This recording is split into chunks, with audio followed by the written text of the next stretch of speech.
My house has always carried the warm smell of cinnamon and lavender. People say every home has its own scent, something that lingers in the walls and fabrics over the years. Norman jokes that ours smells like old age, but to me it has always been the fragrance of comfort, safety, and all the years we've built together.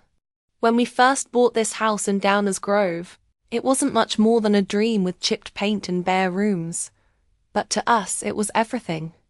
That was 37 years ago, when Clayton was just 3 years old, and our lives were young and unshaped. I can still remember the day we painted the white picket fence, Norman hammering while I planted roses near the porch. It was our first big project, and the only home we've ever needed. Over the years, this place grew into more than wood and brick. It became the keeper of our lives. The porch for tea in the evenings, the garden bursting with colour in spring, and the walls hung with photographs that tell the story of who we are. Even now, as I dust the frames on the mantel, I pause with each picture. Here we are on our wedding day, me in a plain cream dress, simple but proud, and Norman in his navy suit, both of us so young with faces lit by hope. Next to it, a row of photos of Clayton from infancy to graduation, chubby cheeks giving way to the strong jaw of the man he became. Every year I used to add another picture, a way to mark time and keep the memories close. But now there is a space left empty, waiting for Clayton and Octavia's wedding photo. She had wanted a fashionable photographer, someone artistic, she said. The pictures were taken, but to this day none have ever reached my hands. From the kitchen, I hear Norman moving about in the garage, shuffling through his vinyl collection. At 69, his hair is more grey than brown, but his energy has hardly faded. Since retirement, he's thrown himself into hobbies he never had time for before: gardening, fishing, sorting his endless records. He calls out, "Vivian-have you seen the Sinatra album? The one in the blue envelope, second shelf in the closet?" Without even glancing up, I answer, "Yes. Second shelf, left side." After 42 years of marriage, I know where every object in this house lives, down to the smallest spoon. Sometimes I call it a blessing, other times a curse. But it's our way Norman loses, I find. He's absent-minded in those little things, and while it used to frustrate me, now I see it as part of who he is, who we are together. I spent 35 years as a curator at the Downers Grove Historical Museum, walking halls that smelled of polished wood and old paper, arranging exhibits so others could feel the weight of history. I retired 2 years ago, but often I find myself missing the quiet rhythm of that place, the sense of purpose it gave me. Still, this home fills that role now. It holds my life, my work, my family. As I sit in my favorite chair by the window, I glance outside at the garden touched by early autumn gold purple, the air crisp with the season. I check the clock. Nearly 3. Clayton and Octavia will arrive by 4. They come every second Friday of the month, a tradition I set myself, a way to keep close to my son after his marriage. Clayton has always been my sunshine. As a child, he was endlessly curious, trailing me through museum corridors asking questions, with wide eyes. As a teenager, he grew distant, as they all do, but in adulthood we found each other again. He would come every Sunday, sitting at this very table, telling me about his work as an architect, the projects he dreamed of, the future he wanted. Then Octavia entered his life. I cannot say I disliked her instantly, that would be unfair, but there was something about her that never felt genuine. She is 30, striking, always dressed to perfection, the owner of a chic boutique. Polite, yes, but her eyes never warmed. They calculated. I tried to see what Clayton saw in her, but after the wedding I began noticing changes. At first, it was small things. Fewer calls, shorter visits. Then his conversations shifted. He no longer spoke of his work with excitement. He avoided talk of money, avoided talk of dreams. His spark seemed dulled. Octavia, meanwhile, filled the air with complaints of what they could not yet afford. Vacations postponed. Possessions admired in other people's homes. Norman, of course, dismissed my concerns. "You're too hard on her," he'd tell me. "You can't accept that Clayton has grown up." Maybe he was right. Maybe part of me did struggle with letting go. But deep inside, I knew something about her was not right. This afternoon, I see their silver sedan pull into the driveway earlier than expected. That alone surprises me. They are usually late. Clayton steps out first, tall, handsome, carrying the same brown hair his father once had, but his shoulders sag with fatigue. Octavia emerges next, immaculate in a white suit, carrying a bag that looks more expensive than anything I've owned. Clayton hugs me, but the warmth I used to feel in his arms isn't there. "You look good, Mom," he says. Octavia nods politely, offers no hug, only a quick, cool, "Hello, Vivian," her tone flat. I welcome them in, then fetch Norman from the garage. When we return, Octavia is studying the mantelpiece, her eyes lingering too long on the jewelry box and frames, while Clayton sits nervously tapping the sofa arm. Norman beams, hugging his son. "How's work, Clayton? Still on that museum project?" "Yes, Dad," he says, forcing a smile. "It's moving, slower than I'd like, but moving." His smile doesn't touch his eyes. I ask Octavia about her boutique. She boasts about securing exclusive rights to a new designer's collection. Names that mean high prices, far beyond our means. I nod as if impressed. I know enough to realize her store is thriving in wealth we never lived in. At dinner, the mood is tense. Clayton speaks of work. Octavia interrupts, adding sharp little remarks about how underappreciated he is. Norman questions architecture, fascinated as always, and I remain mostly quiet, watching Octavia's eyes roam the room, pausing on objects as if adding them up in her head. Afterward, Norman drags Clayton to the garage to show off his new record system. Oddly, Octavia insists on helping with dishes, something she's never done. As we clean, she compliments the coziness of the house, then casually mentions the brooch in the hallway mirror. "It looks antique," she says with that polite smile. "It belonged to my grandmother," I reply. "It's not worth much, but it's precious to me." Her eyes flicker with something sharp, not warmth, not admiration, something calculating. Later, as they prepare to leave, I notice her clutching her designer bag tighter than before. A small thing, but enough to stir unease. I hug Clayton goodbye, whispering, "Is everything okay, son?" He smiles faintly, whispers back, "Just tired, Mom, so much work." He pulls away quickly. Too quickly. After they drive off, I climb the stairs to change for the night. Passing my dressing table, I notice the jewelry drawer left slightly ajar.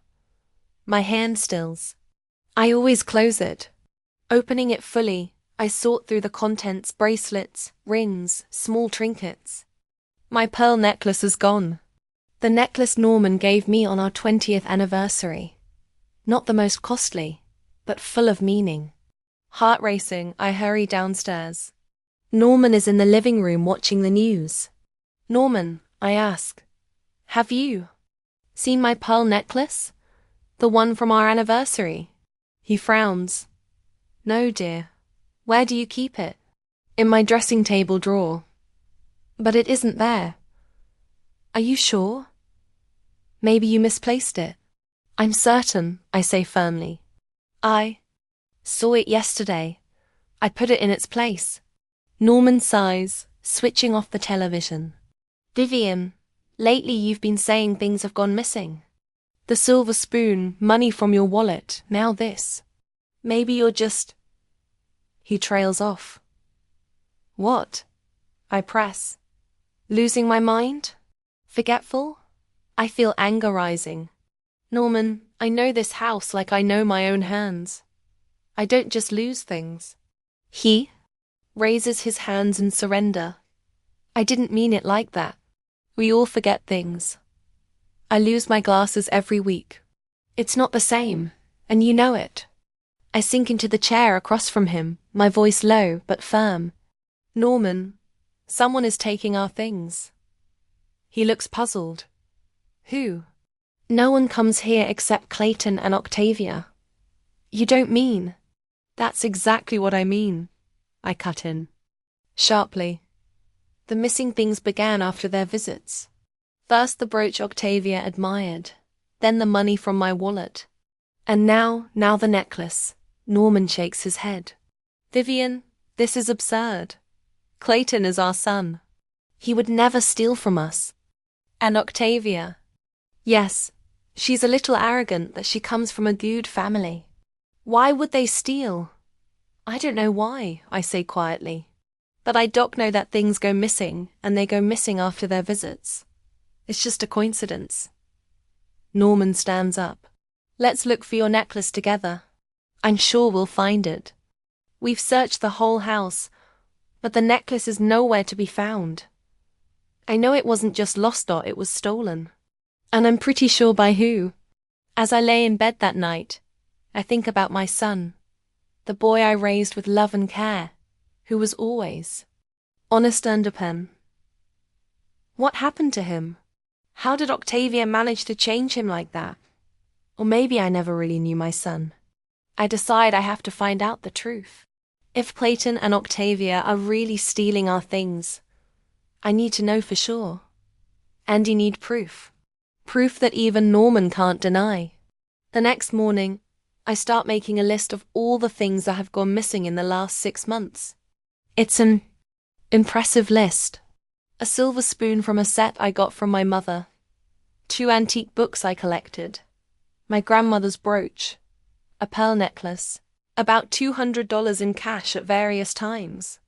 None of this is fabulously expensive, but it adds up to a decent value.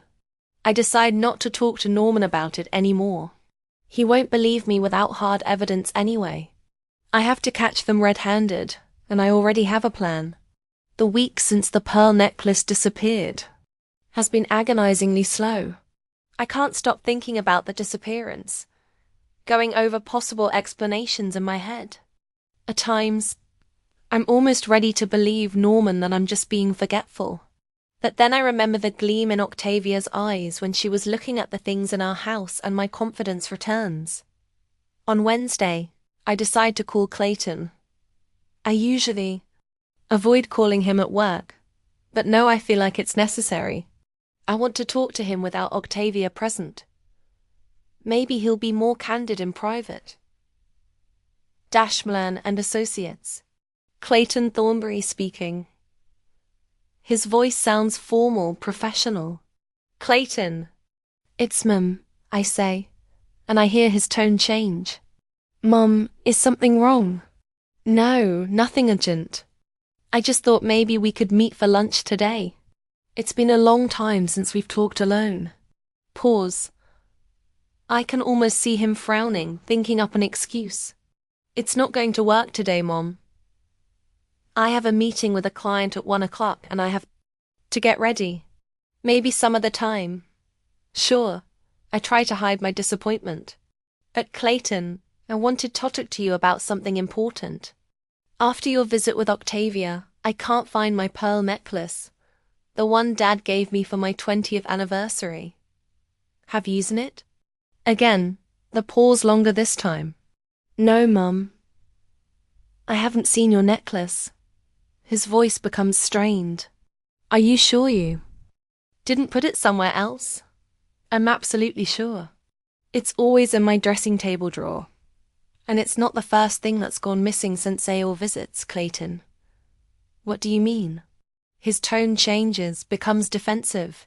In the last 6 months, A silver spoon, my grandmother's brooch, 2 antique books, money from my wallet have disappeared. All this after you and Octavia came to see us. You're accusing us of stealing? His voice is rising. Really, Mom? I'm your son. I'm not accusing anyone, Clayton, I say calmly. I'm just asking if you've seen these things. No, I haven't. And I can't believe you think Octavia and I would steal from you. Geez, Mom, don't you think you're getting a little paranoid? His words are hitting me harder than I expected. So now I'm not only forgetful, I'm paranoid. I can't help the bitterness in my voice. That's not what I meant, Clayton sighs. It's just as people get older, sometimes they start to see things that aren't there. Maybe you should see a doctor. I don't need a doctor, Clayton. I want my necklace. And the rest of my missing things. Mom, I have to go. I have a meeting. We'll talk about this later, okay? He hangs up without waiting for me to answer. I sit staring at the phone, feeling a mixture of resentment and anger building up inside. My own son thinks I'm an old woman out of my mind. That evening, I tell Norman about the conversation with Clayton. He frowns, but doesn't take my side. Vivian, you shouldn't have accused him over the phone and at work. Of course, he was upset. I wasn't accusing anyone, Norman. I just asked him if he'd seen my things. But the implication was obvious. Norman shakes his head. Look, you understand that you're upset about the missing necklace. It meant a lot to you. But maybe Clayton's right. Maybe you should see a doctor. At our age, don't you start? I'm interrupting him. I'm not losing my mind, Norman. I know things go missing, and I know when they do. He raises his hands in a conciliatory gesture, but I can see he doesn't believe me. I see the same condescension in his eyes that I see in Clayton's. Poor old Vivian making up stories about stealing because she can't face her own aging. The next day, I go to their supermarket and meet Helen Prescott, our longtime neighbor who now teaches at Thesom School, where her sister's daughter Fiona went to school. Fiona is about Thesom age as Octavia, and as far as I know, they hang out in the same Downers Grove social circles. Viv and Helen waves hello to me. How are you? Long time no see. Hello, Helen, I smile. Genuinely happy to see you. Yes, too long. How are you doing? How's Fiona? Oh, I'm doing the same old thing. And Fiona just got back from Europe. She went on a honeymoon trip with her husband a year after their wedding. You know, they've been saving up for this trip. That's wonderful. I nodded. Norman and I had always dreamed of traveling in Europe, but somehow we kept putting it off and putting it off. Speaking of traveling, Helen lowered her voice. Your sister-in-law Octavia recently posted pictures of the Maldives on social media. Such a luxurious vacation. Fiona was just in awe of their overwater bungalow and private butler. She said a vacation like that costs a fortune. I felt something cold clench inside. The Maldives with their financial situation. Really? I'm trying to sound casual. They didn't mention this trip. Oh, that was last month. Helen waves her hand. I thought you knew. Fiona says Octavia is always posting pictures of expensive purchases and traveling. She recently bought a bag from some Italian designer that cost as much as a used car. Fiona just doesn't understand how they can afford it because Octavia's boutique has only just got back on its feet. And Clayton, though a talented architect, hardly earns enough for such luxury. Helen keeps talking, but I'm not listening. I'm running numbers in my head. Maldives, designer handbags, jewelry, and all this on an aspiring architect's salary and the income from a small boutique. Where do they get that kind of money? I bid Helen a polite farewell, promising to drop by for tea sometime and hurry home. Need to check something. At home, I turn on my computer and log on to Instagram. I have an account that I hardly ever use, but I occasionally look at pictures of family and old friends. I find Octavia's profile and start scrolling through her page. What I see amazes me. Photos of luxurious restaurants, expensive hotels, designer clothes and jewelry. Here she is in the Maldives, tanned in a white swimsuit against the turquoise water. Here she is with Clayton in some expensive restaurant in New York. And here's a picture of a new bag, the same one Helen was talking about with a price tag big enough to buy a used car. And everywhere are captions along the lines of, "Life is too short to deny myself pleasures. Only the best for my skin, hair, wardrobe. Work hard. Rest even harder." I don't see a single picture of Octavia in her boutique or at work. Just luxury and idleness. Clayton appears in a few photos, always a little tense with a strained smile. He looks like he feels out of place amidst all this ostentatious luxury. I close the laptop, feeling the anger building up inside. I'm almost certain now that my suspicions are correct. They're stealing the stuff, selling it, and funding their lavish lifestyles. Or worse, Octavia is forcing my son to steal from his own parents to satisfy her exorbitant appetites. Norman returns from fishing in the evening, content and relaxed. I decide to show him what I found. "Norman, look at this," I say, opening my laptop and showing him Octavia's profile. They were in the Maldives last month. She has a bag worth several thousand. Where did they get that kind of money? Norman frowns, looking at the photos.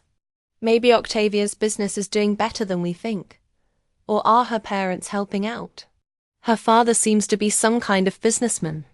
Her father owns a small print shop in Chicago. I say that's not the kind of business that can sponsor this kind of lifestyle. And Octavia's boutique is barely afloat. She complained about it last month. What are you saying, Vivian? Norman closes the laptop and looks at that they financed their lives by stealing your jewelry and silver spoons. That's ridiculous. Can you offer another explanation? I can feel my voice rising. The silver spoon, the brooch, the necklace are just things I've noticed. Who knows what else they could have taken. And they clearly have more money than they can make. Vivian, listen to yourself. Norman shakes his head. You're accusing our son of stealing based on a few pictures on the internet. And a couple of missing items that you may have just put in the wrong place. That's absurd. You're always defending him. I can't hold a grudge.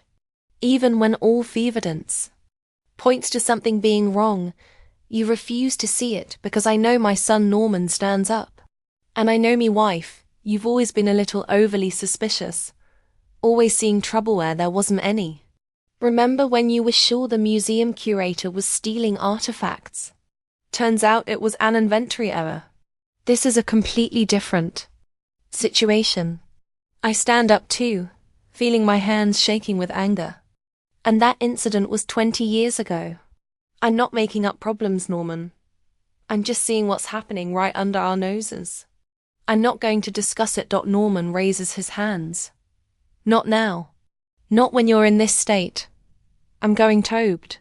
He walks away, leaving me alone in the living room with my laptop open and a feeling of utter powerlessness. Why doesn't anyone believe me? Do I really seem that inadequate? The next day, I decide to talk to Clayton again, but now face to face. I arrive at his office toward the end of the workday and wait for him in the parking lot. When he comes out, he looks surprised and not too happy to see me. "Mum, what are you doing here? We need to talk, Clayton," I say firmly. "And this time I'm not going to let you walk away from the conversation." He sighs, glancing around the office building as if looking for a way out.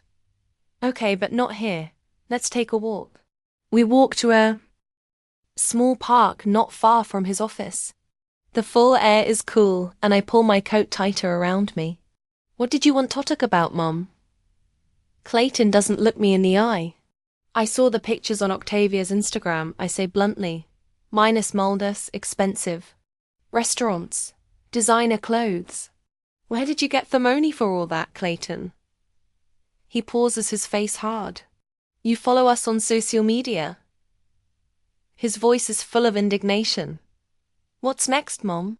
You going to hire a private investigator? Don't avoid the question. Where's the money coming from? It's none of your business. He turns away. Octavia and I are adults. We can handle our finances as we please. It becomes my business when valuables disappear from my house after your visits. I can't take it anymore. Mine is Clayton. What's going on? Is Octavia making you steal? Or have you decided you can take my things without asking? You're crazy. He looks at me with a mixture of anger and pity. I didn't steal anything from you. Octavia didn't either. If you can't find your stuff, that's your problem, not ours. Then explain to me how you can afford a vacation in the Maldives and thousands of dollars worth of bags. And not backing down. Your salary as an architect and the income from Octavia's boutique can't cover such expenses. Octavia has savings, he says. But his voice sounds unsure, and her parents are helping. Don't lie to me, Clayton. I spoke to Helen Prescott. Her niece Fiona knows Octavia. Her father's business isn't booming enough to sponsor your lifestyle. Clayton turns pale. And for a moment, I think he's ready to confess. That then his face hardens. I don't have that to account to you, Mother. Not about my finances or anything else. If you can't accept that your son is grown up and living his own life, that's your problem.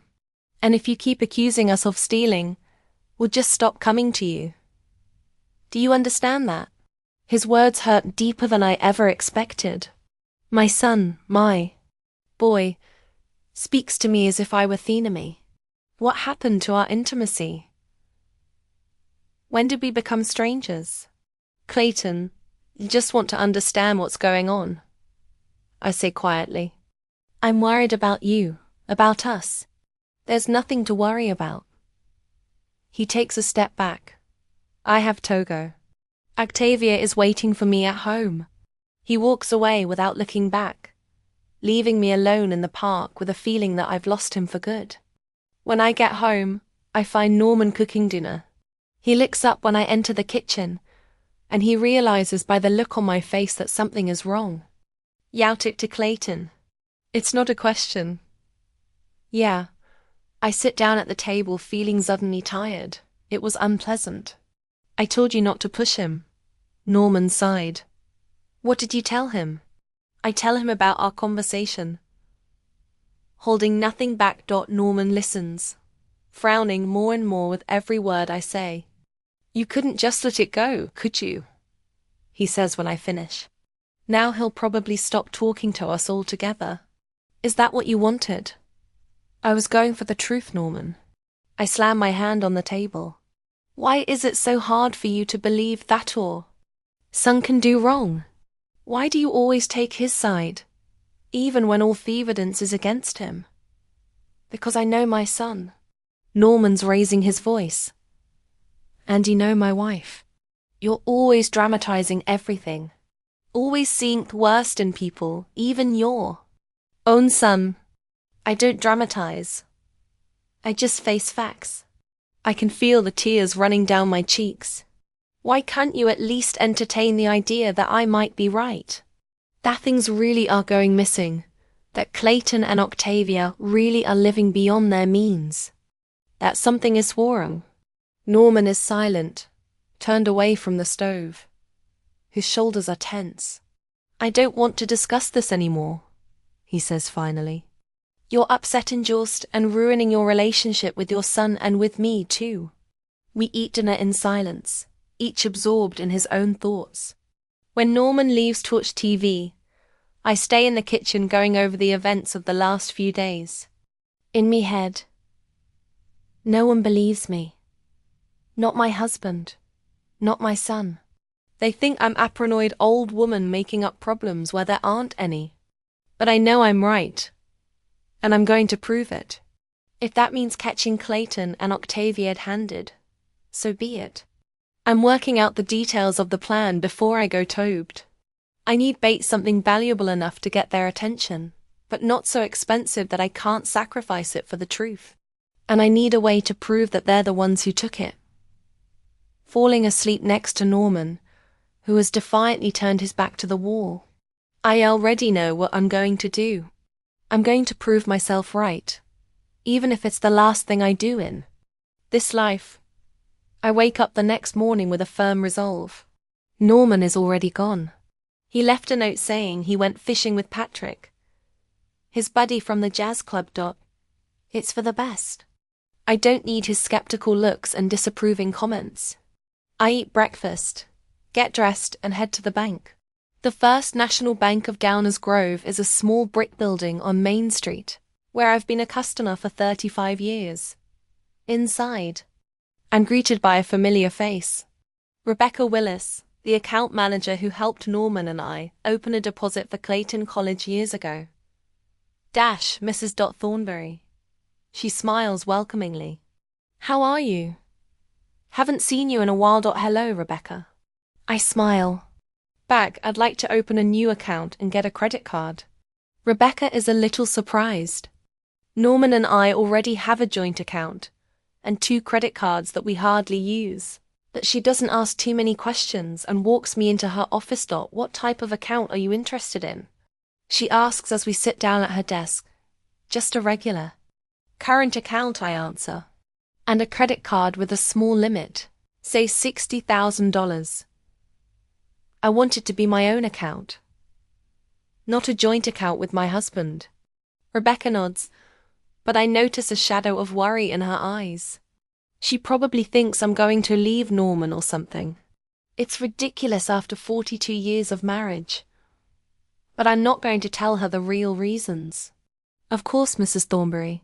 I'll need your papers, and the paperwork takes about an hour.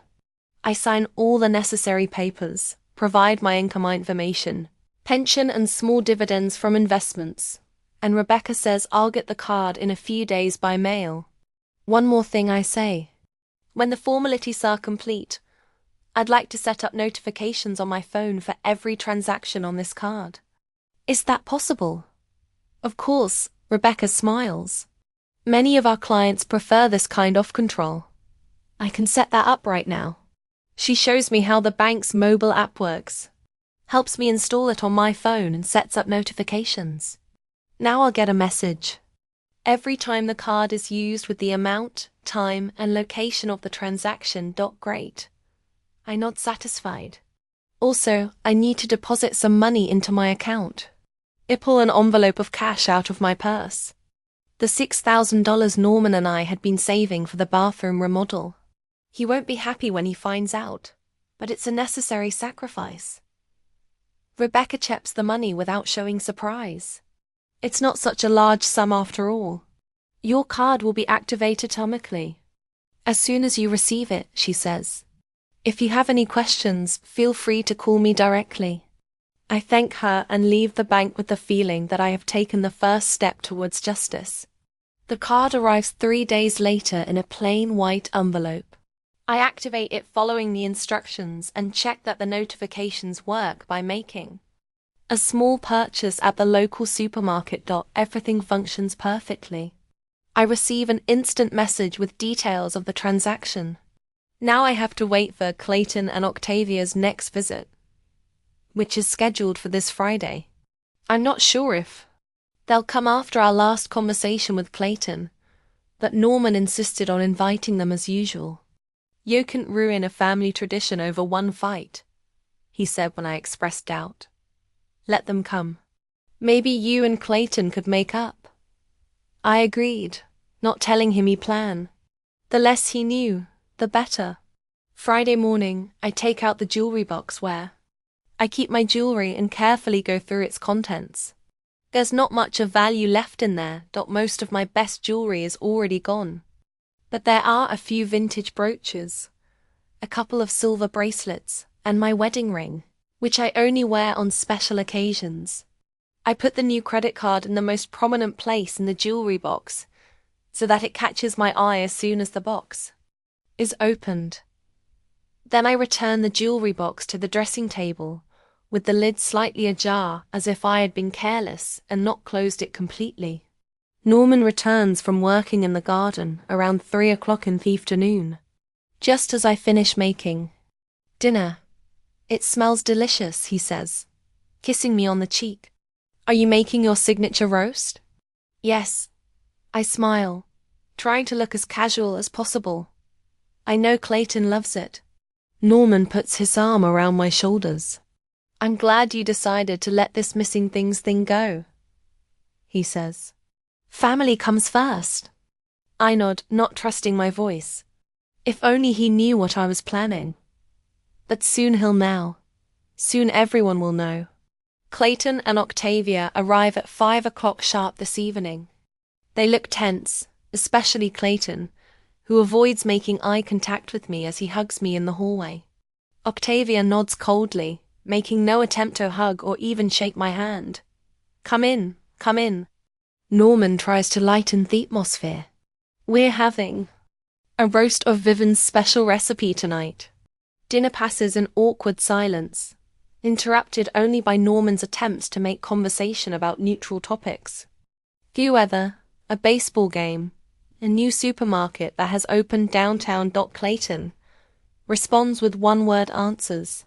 Octavia barely speaks at all, only occasionally glancing around as if assessing the situation.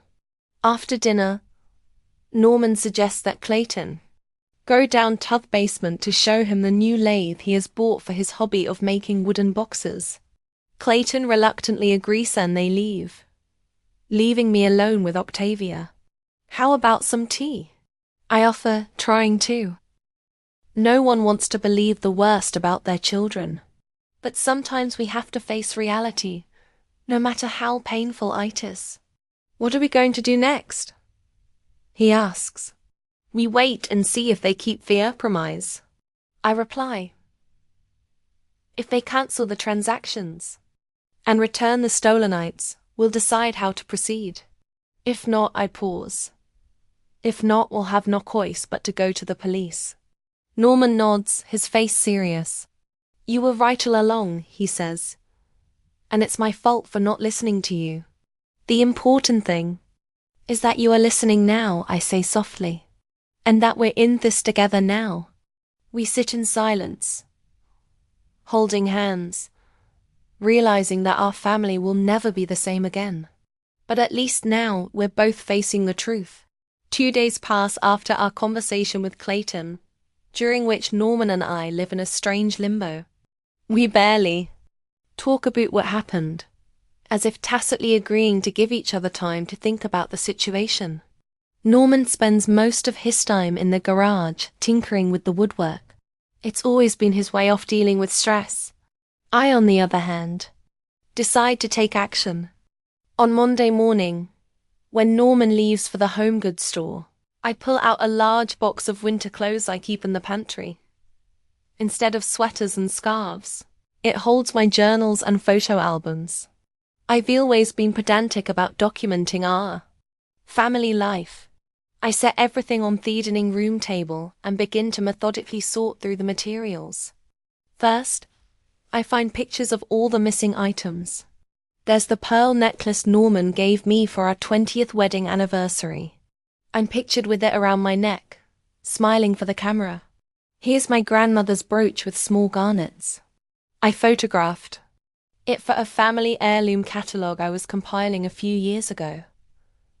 A silver spoon from my mother's set. It has a distinctive engraving with the initials M. Elizabeth Maroro, my mother's maiden name. 2 antique books. Wuthering Heights First Edition and a collection of Emily Dickinson's poems that I bought at an auction 10 years ago. All of these items are documented in photographs with dates and sometimes even the value. I open a new folder in my computer and start scanning these photos, giving each file the name of the item and the approximate date it went missing. Then I sit down and make a detailed list of all the missing items with descriptions, approximate value, and circumstances of the disappearance. It's an impressive 5-page document. Then I pull out my financial records. I had always kept strict records of my and Norman's expenses, recording every dollar spent out of the total budget. These records clearly show when the money in my wallet began to disappear. Small amounts, $20 to $50 that usually kept for small purchases. These disappearances began about 6 months ago, almost immediately after Clayton and Octavia started coming over for dinner on Fridays on a regular basis. I print out the list, attach photos to it, and put everything in a new folder. Then I open my banking app and check the status of the credit card transactions that Clayton and Octavia stole.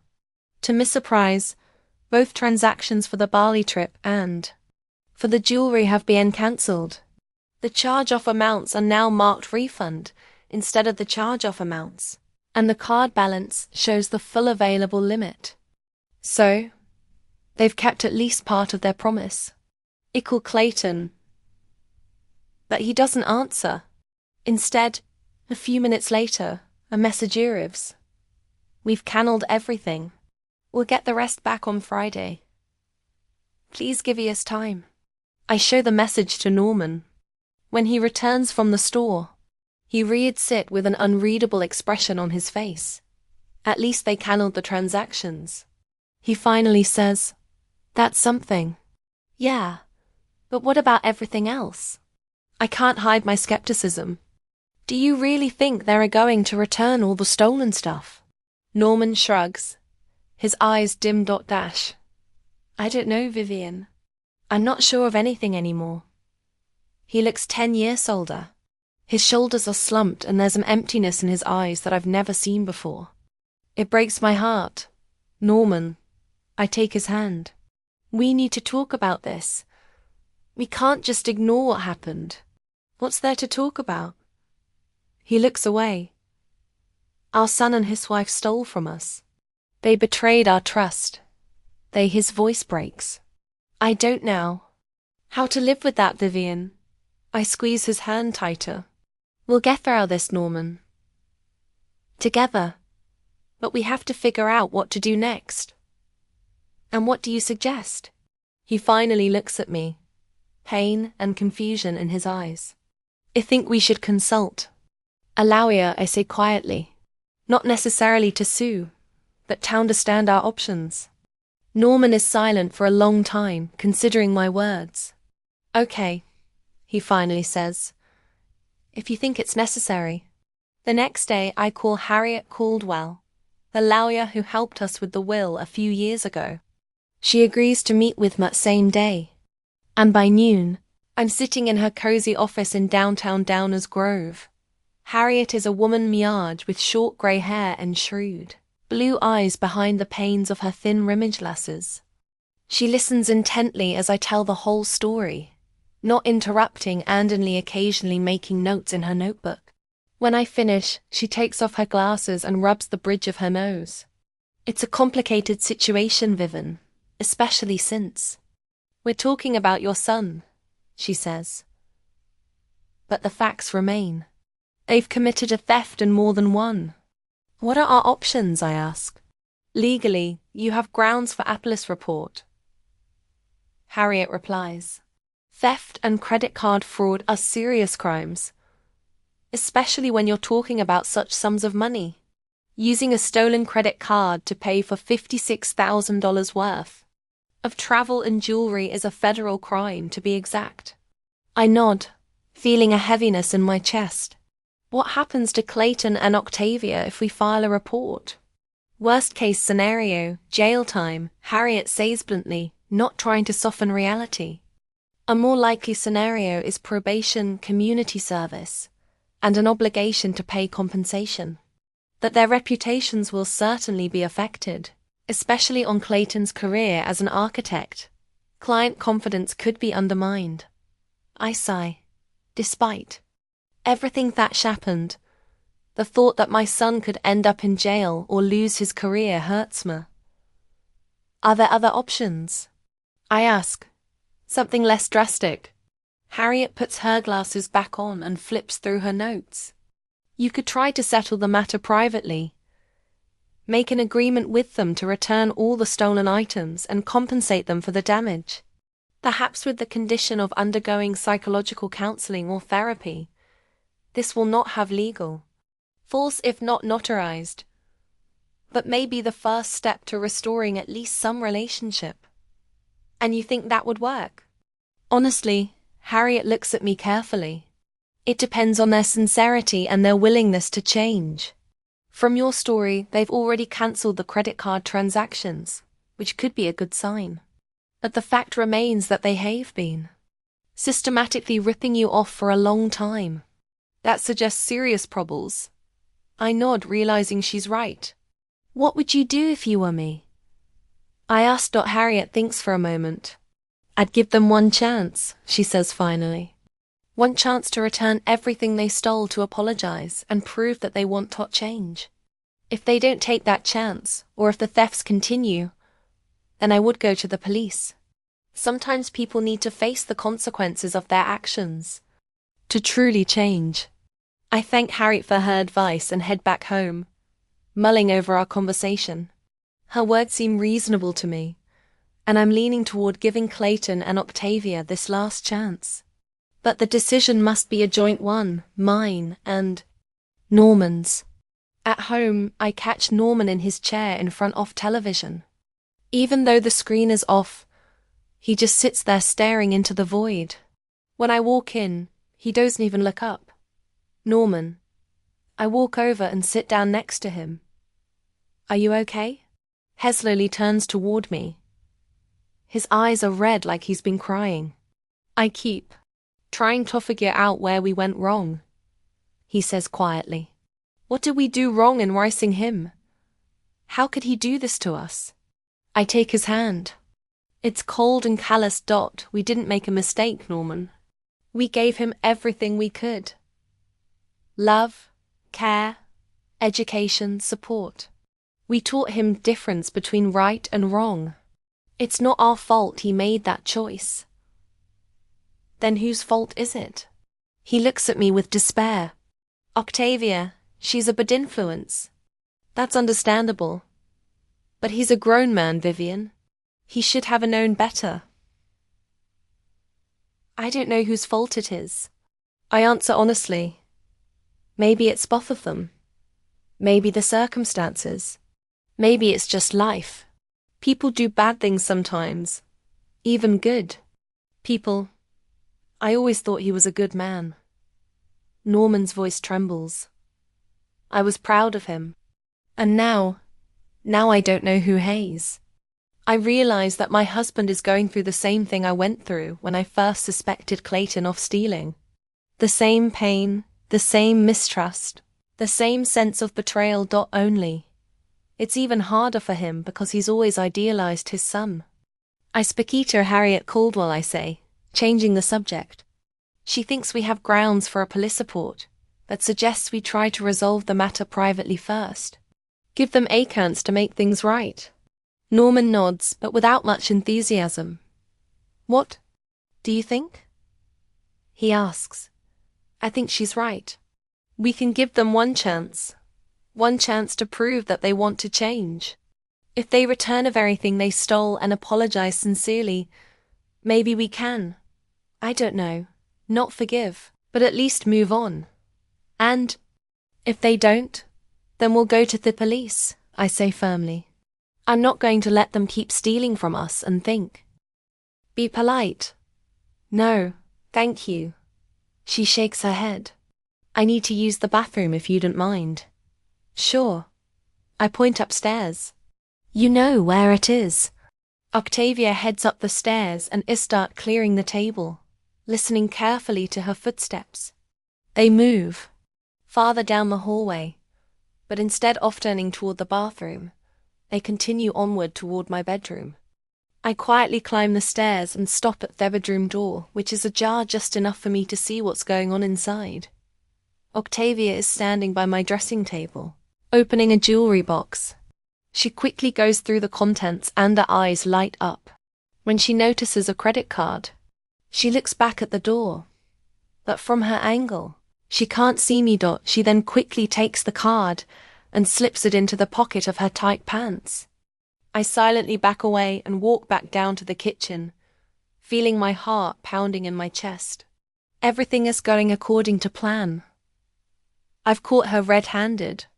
Octavia comes downstairs a few minutes later, her face calm, but I notice a slight blush on her cheeks. "Your bathroom is so cozy," she says with a fake smile. "I love those antique embroidered towels." "Thank you." I smile back, trying not to show my excitement. It's my grandmother's work. The towels are over 80 years old. Soon, Norman and Clayton return, and Octavia immediately announces that it's time. "Fortum to leave already." Norman looks disappointed, but we haven't even had coffee. "I have an early meeting with the supplier tomorrow." Octavia looks at her watch, and Clayton needs to finish the project by Monday. Clayton nods without looking at us. "Yes, we really should get going. Thank you for dinner. It was delicious." They leave and I feel strangely calm. Now all we can do is... Wait, I'm not telling Norman what I saw. I need hard evidence, not just my word against Octavia's. I hardly sleep at night, keeping my phone next to me on my bedside table. I wait for the notification that will confirm my suspicions. It arrives early in the morning at 6 hours and 37 minutes. The sound of the message jolts me out of my superficial slumber. I grab my phone and stare at the screen. Card transaction. 4 4 4 4 4 4 4 4 4 4 4 4 4 4 4 4 4 4 4 4 4 4 4 4 4 4 4 4 4 4 4 4 4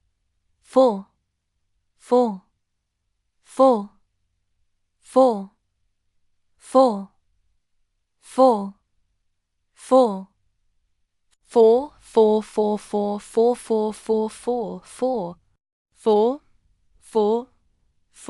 4 4 4 4 4 4 4 4 4 4 4 4 4 4 4 4 4 4 4 4 4 4 4 4 4 4 4 4 4 4 4 4 4 4 4 4 4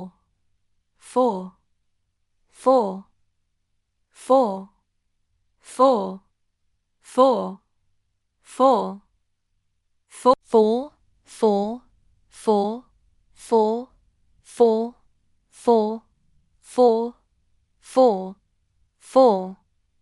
4 4 4 4 4 4 4 4 4 4 4 4 4 4 4 4 feel 4 4 4 4 4 4 4 4 4 4 4 4 4 4 4 4 4 4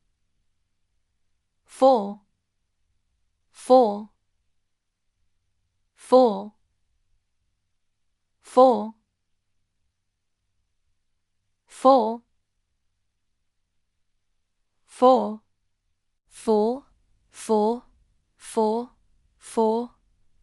4 4 4 4 4 4 4 4 4 4 4 4 4 4 4 4 4 4 4 4 4 4 4 4 4 4 4 4 4 4 4 4 4 4 4 4 4 4 4 4 4 4 4 4 4 4 4 4 4 4 4 4 4 4 4 4 4 4 4.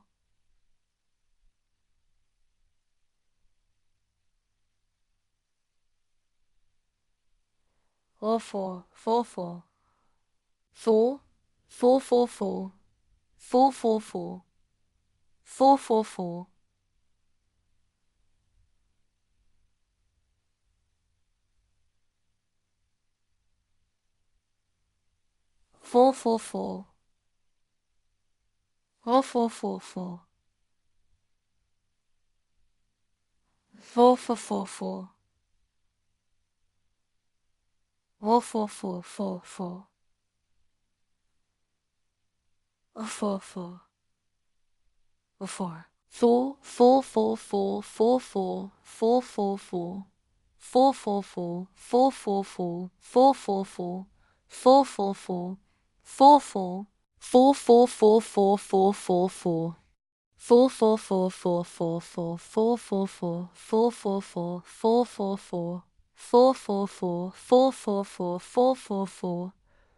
4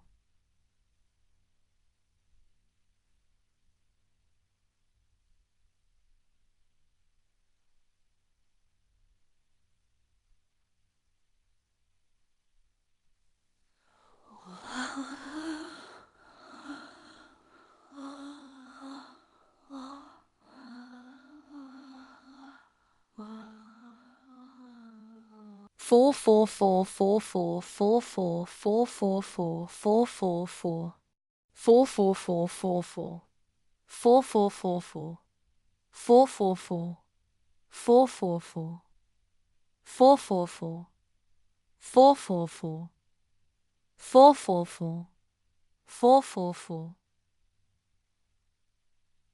4 4 4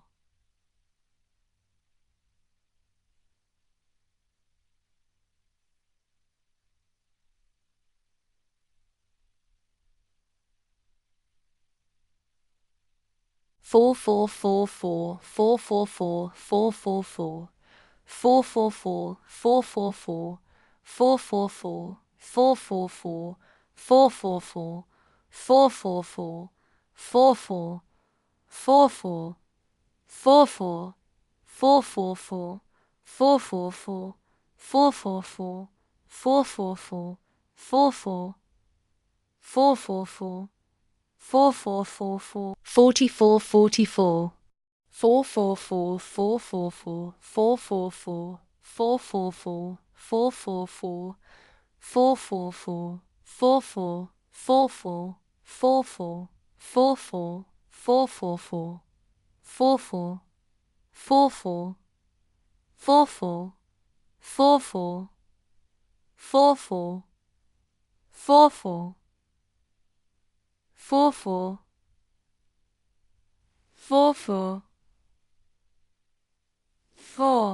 4 4 4 4 4 4 4 4 4 4 4 4 4 4 4 4 4 4 4 4 4 4 4 4 4 4 4 4 4 4 4 4 4 4 4 4 4 4 4 4 4 4 4 4 4 4 4 4 4 4 4 4 4 4 4 4 4 4 4 VK 5 4 4 4 4 4 4 4 4 4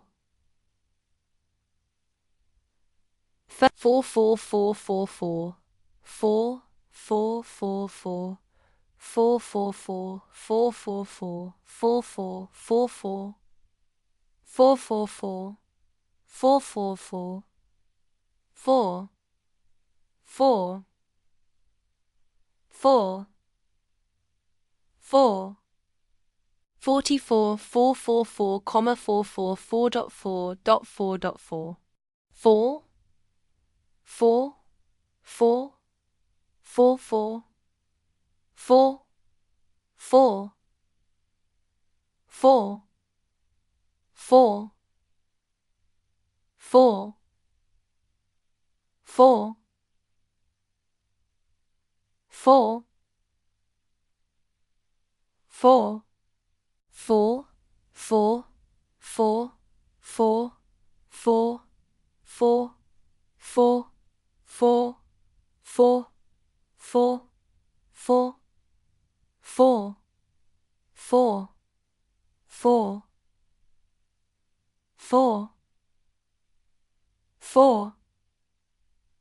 4 4 4 4 4 4 4 4 4 4 4 4 4 4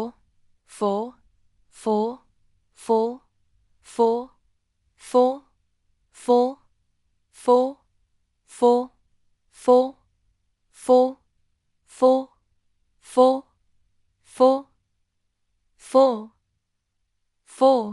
4 4 4 4 4 4 4 4 4 4 4 4 4 4 4 4 4 4 4 4 4 4 4 4 4 4 4 4 or 4 4 4 4 4 4 4 4 4 4 4 4 4 4 4 4 4 4 4 4 4 4 4 4 4 4 4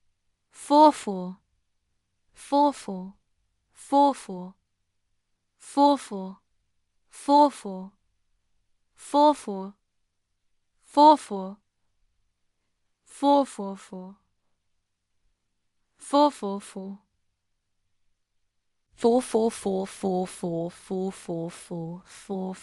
4 4 4 4 4 4 4 4 4 4 4 4 4 4 4 4 4 4 4 4 4 4 4 4 4 4 4 4 4 4 4 4 4 4 4 4 4 4 4 4 4 4 4 4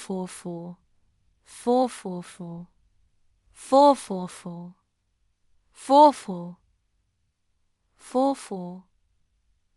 4 4 4 4 4 4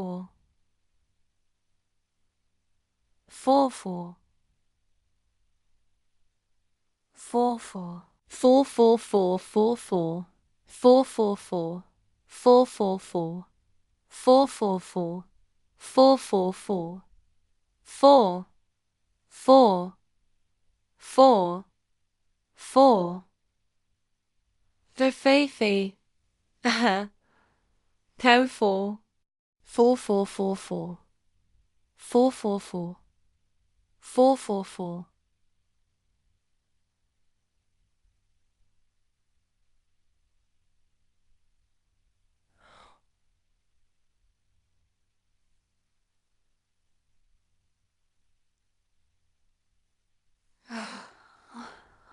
Oh.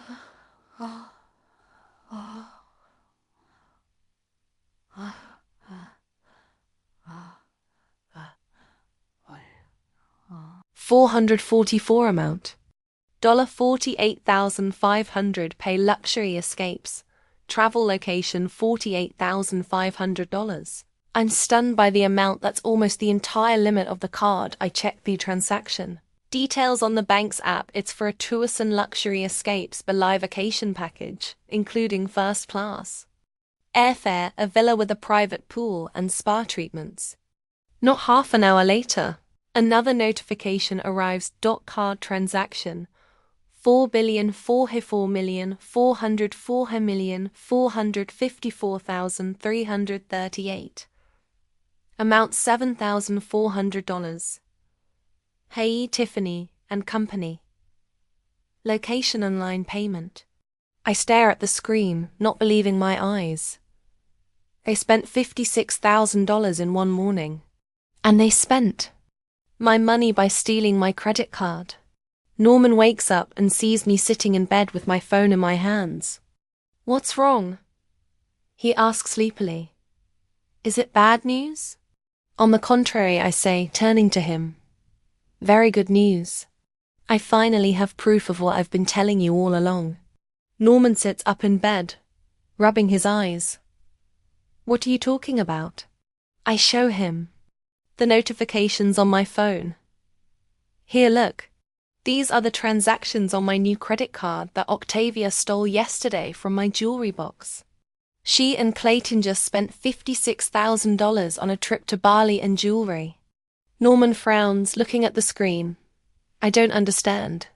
What new credit card? You didn't tell me you opened a new account. I take a deep breath and tell him everything. How I opened the account, got the card, set up notifications, and deliberately left it in the jewelry box to get Octavia's attention. How I saw her take the card, and how I now have proof of their theft. Norman listens with an expression of disbelief on his face. You set a trap for our son. He shakes his head. Vivian, you've gone too far. I went too far. I can't believe my ears. What about them?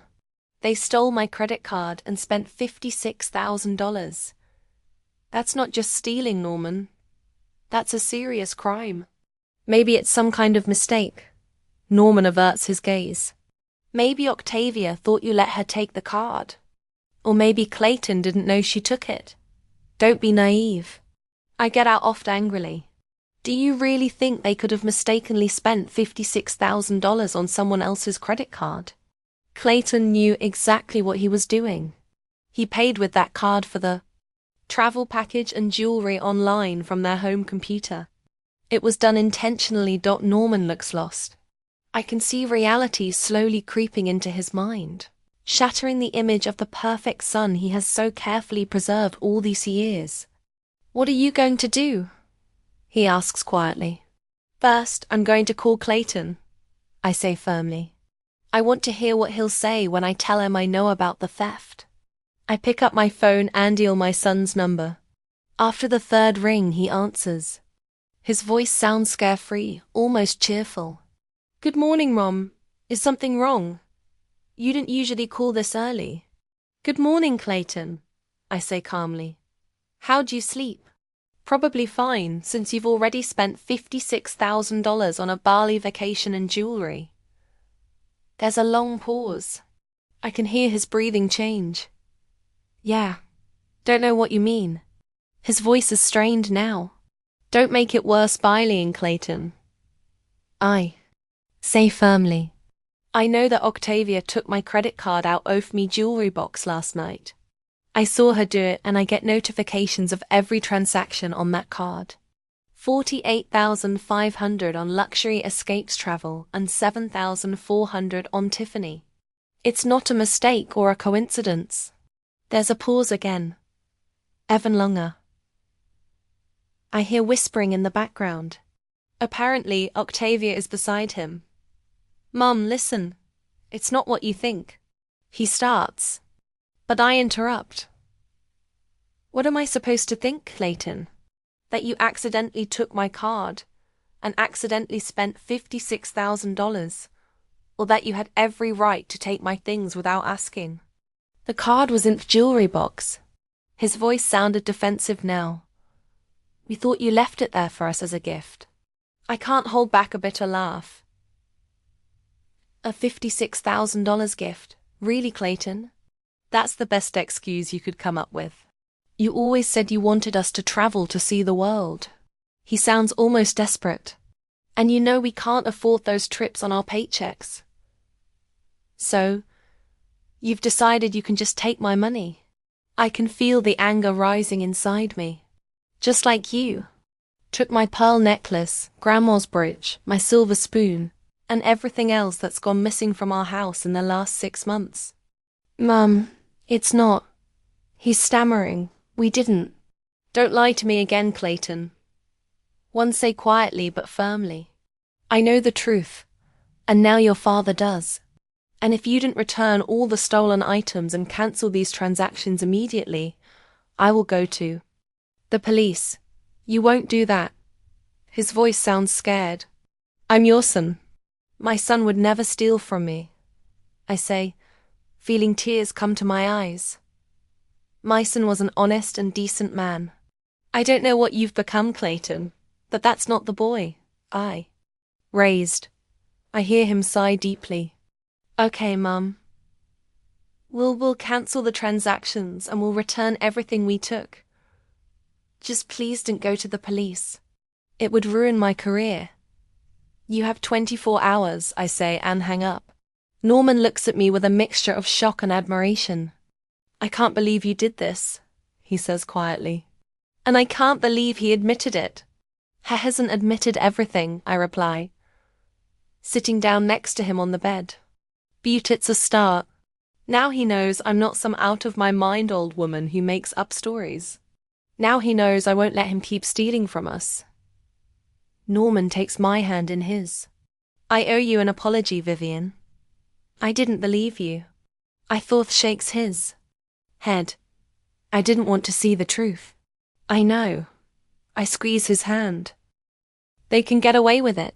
Norman is silent for a long time, staring out the window at the fall garden. Finally, he turns to me. I'll take it, he says. One chance, but no more. I nod and put my arms around him. We sit like this for a while, holding each other, finding comfort in this closeness. The next morning, I call Clayton, but he doesn't answer again. I leave a voicemail saying that we are expecting them on Friday as usual, and expect to get all of the stolen goods back.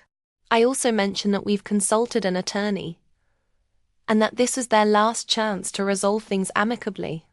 Clayton doesn't call back, but an hour later a text comes back. We will. Thanks for the chance. The remaining days until Friday stretch agonizingly slowly. Norman barely leaves his workshop, working on yet another wooden box with such ferocity as if he's trying to carve his pain out of the wood. I immerse myself in working on my notes, completing the list of stolen items, looking through old photographs, trying to remember what else might be missing. In the evenings, we hardly talk at all. We watch TV in silence, eat dinner, exchanging only the necessary phrases. A wall of silence has ground between us, and I fear that if we don't resolve the Clayton situation, a marriage may not be able to withstand the strain. Thursday night, as we prepare for bed, I decide to break the silence. Norman, I say, sitting down on the edge of the bed. We can't go on living like this. It's destroying us. He stops halfway to the bathroom and turns to me. I know, he says quietly. I just don't know what to say, what to do. I feel empty. I understand. I nod. I do too. But we can't let Clayton and Octavia's actions ruin what we have. We've been together for 42 years, Norman. We've been through so much. Clayton's birth, your mother's illness, my health problems, financial difficulties, and we've always stuck together. Norman comes over and sits down next to me. For the first time in days, he actually looks me in the eye. You're right, he says, taking my hand. I don't want this to ruin us. It's just it hurts so much, Vivian, to feel betrayed by your own son. I know, I squeeze his hand. Believe me, I know. But we have to be strong.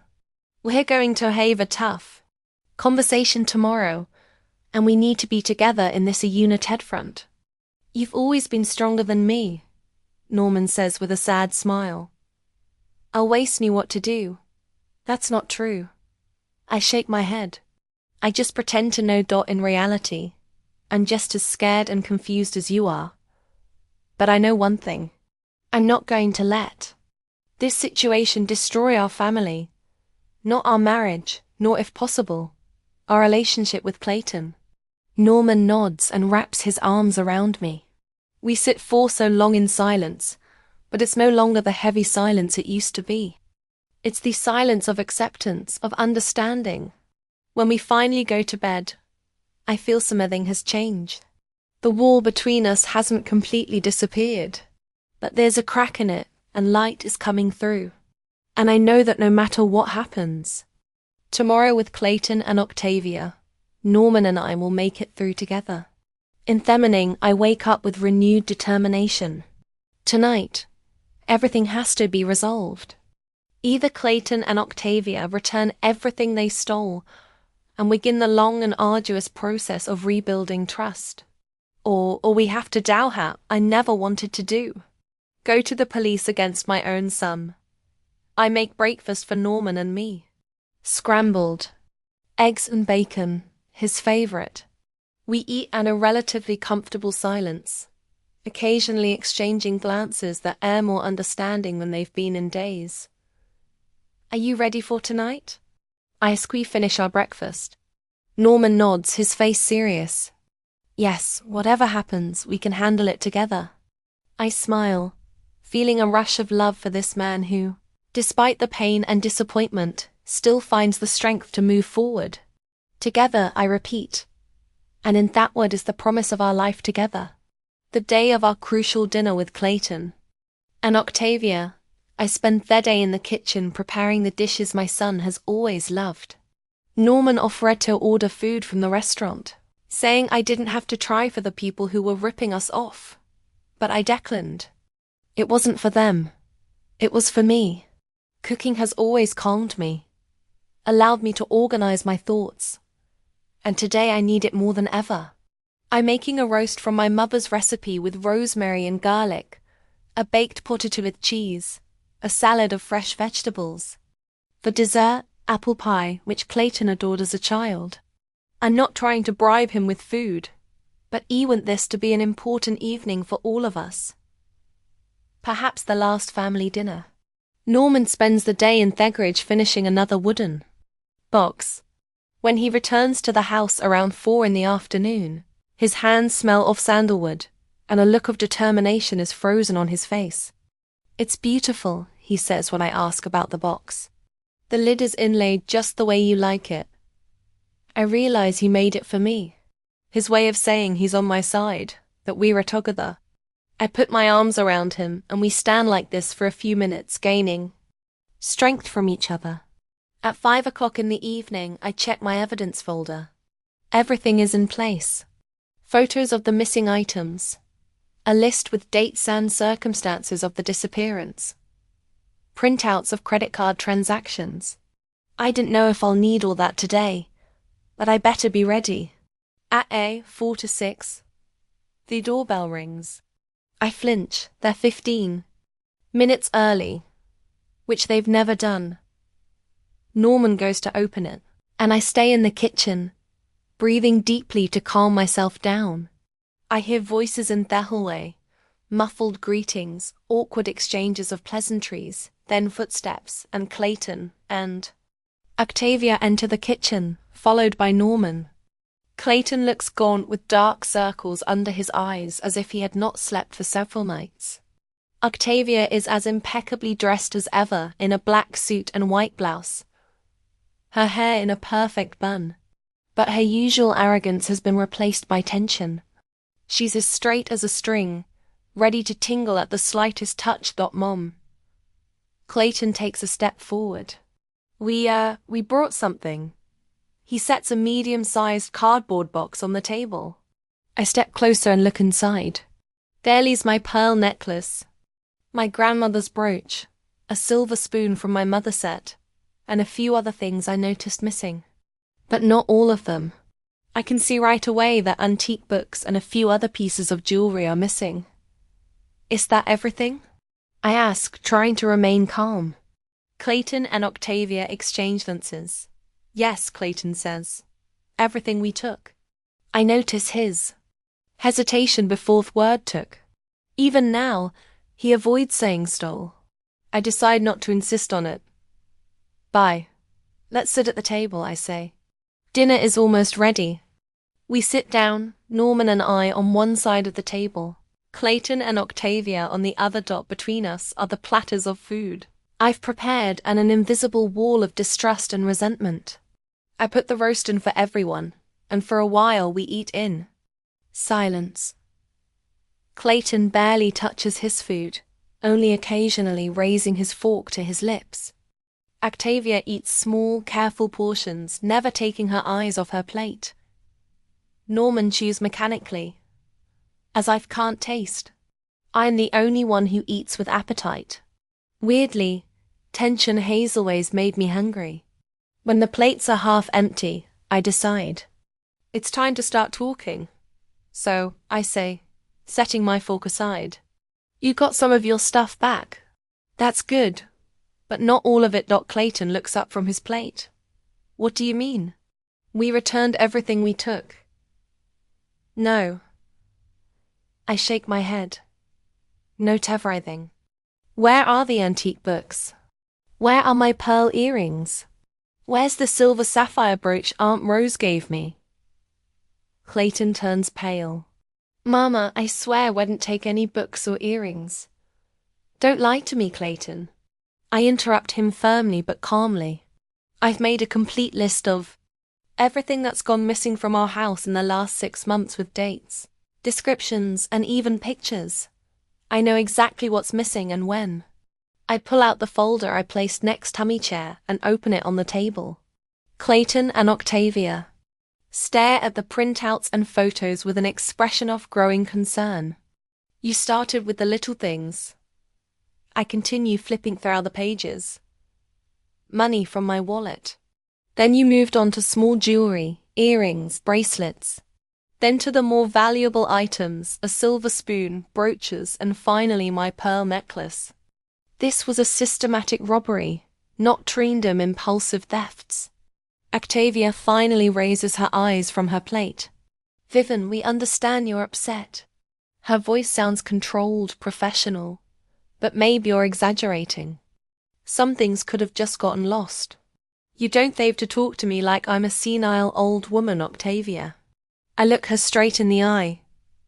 I don't lose things. I know exactly what and where things are in my house. And I know for a fact that you and Clayton have been systematically stealing from us for the last 6 months.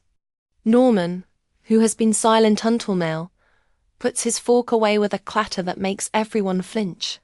Stop denying the obvious, he says, his voice shaking with barely contained danger. We've given you a chance to make things right.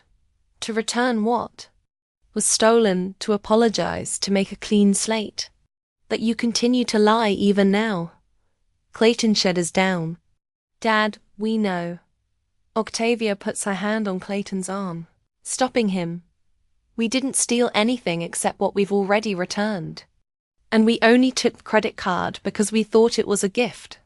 Vivian obviously left it in a prominent place in the jewelry box. Yes, I left it there on purpose, I say calmly. As bait, because I knew you were stealing our things and I wanted to catch you red-handed. See? Octavia turns to Norman, ignoring me. She admits she set the trap herself. She's been against me from the beginning, against our marriage to Clayton. She always looked down on me, thought I wasn't good enough for her precious son. That's not true. I shake my head. I gave you a chance, Octavia. I tried to find in you what Clayton saw in you, but from day one you treated us like a TMS, not family. Because that's how you acted. Octavia raises her voice.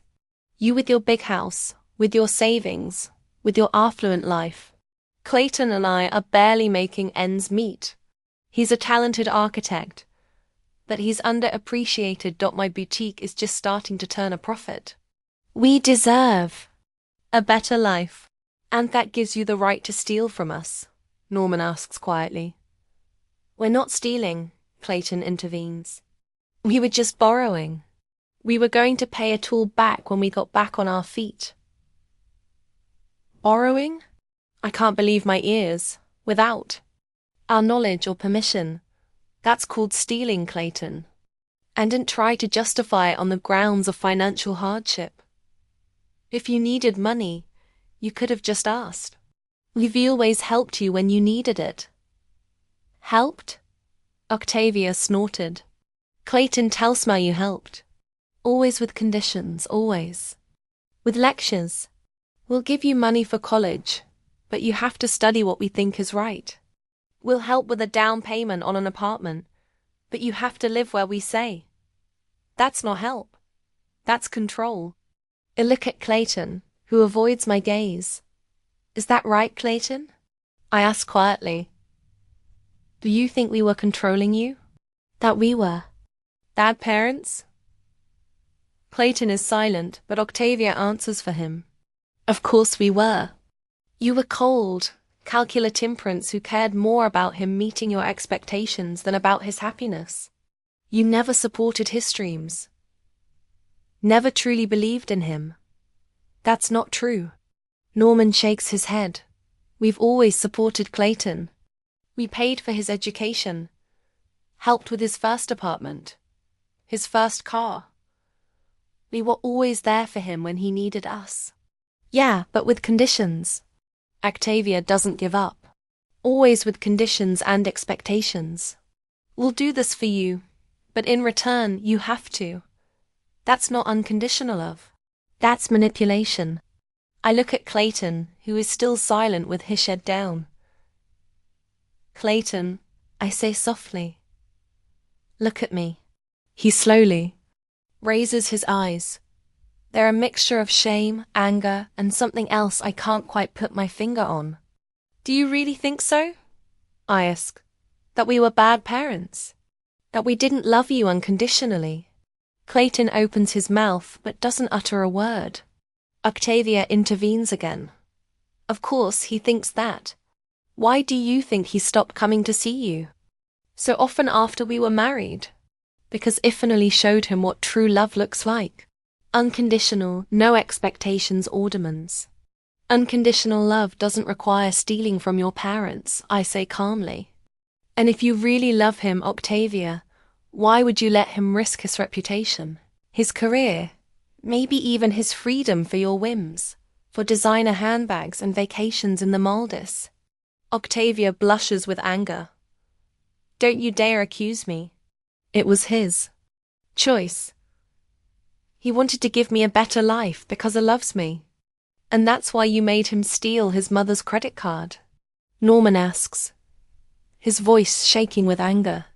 Made him use it to pay for $56,000 worth of travel and jewelry. Is that your idea of love? I didn't force anyone. Octavia eyes almost shouting. Clayton, tell them it was your idea. All eyes turn to Clayton, who looks like he wants to fall through the ground. That it was a plan together. He finally says we both wanted a better life. We were both tired of living from paycheck to paycheck, of seeing our friends traveling, buying houses, living life to the fullest. while we could barely afford dinner at a decent restaurant once a month. Is that why you decided to steal from us? I ask. We decided to take what we thought we were owed. Clayton looks me in the eye with defiance. You've accumulated enough in your lifetime. You could have shared. We would have shared if you had asked, Norman says quietly. We've always been there for you, son. Always with conditions. Clayton chuckles bitterly. Always with conditions. The only condition is that you be honest. I look at him painfully. We didn't demand the impossible of you, Clayton. We just wanted you to be a decent person, to respect us and yourself. Respect you, Octavia snorts. After you always looked at me like I was dirt under your feet. After you refused to give us money for a down payment on a house, even though you knew how important it was to us. We didn't refuse, Norman objected. We offered to help you with the down payment, but you wanted a house you couldn't afford. We just advised you to start with something more modest. See? Octavia turns to Clayton. Control. Always control. I look at both of them and suddenly realize they're not remorseful. They don't think they did anything wrong. They justify their thefts with grudges and grievances, many of which exist only in their imaginations. We've consulted a lawyer, I say calmly. Harriet Caldwell said, we have every reason to report the theft to the police. Theft and credit card fraud are serious offenses. Clayton and Octavia turn pale at the same time. You wouldn't do that, Octavia says, but her voice is no longer as confident as before. You will not report your own son. We hoped it wouldn't come to this. Norman replies. We gave you a chance to make things right, to return what you stole, to apologize, to start over, but instead you keep lying and accusing us of every mortal sin. We got back what we took. Clayton's pointing to a box of stuff. We canceled the credit card transactions. What more do you want? The truth, I say. And everything that was stolen. Not just what you admit to, but everything. Books, earrings, brooch, everything. We didn't take any books or earrings. Octavia raises her voice again, then explain where they went. I cross my arms over my chest. Because they disappeared after your visits like everything else. Maybe you lost them. Octavia throws her napkin on the table. Maybe you're getting forgetful as you age. Maybe I were just looking for an excuse to blame us because you never accepted me into the family. I look at her for a long moment, then nod slowly. Okay. I say, if you insist on your innocence, I think we'll have to leave it to the police to decide. What? Clayton looks startled. We've already turned over all the evidence to the police. I say calmly. Photos of the missing items. A list of dates. Details of credit card transactions. They said it was enough to prosecute. That's a lie. We haven't gone to the police, but I want to see their reaction. Clayton and Octavia exchange panicked glances. You couldn't do it, Octavia whispers. You wouldn't? Why not? Norman asks, picking up my game.